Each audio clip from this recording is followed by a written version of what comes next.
טוב, אמנם אני עייף, הימים ארוכים מאוד, אבל זה הפרויקט המטומטם שיצאנו בסוף.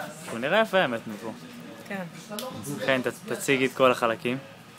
טוב, זה המנוע שמתפקד כשער.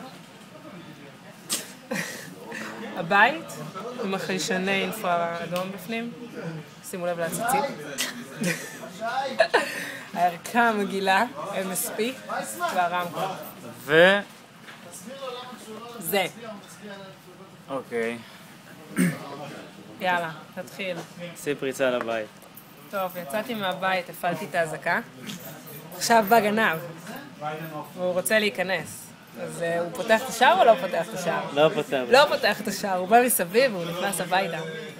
הופה, הזקה. צריכים לשמוע את ההזקה. הם שומעים אותה? נעשה לשמוע עכשיו, רגע. עכשיו הוא ינסה את הקוד, ובהנחה שהוא מצליח לנטרל.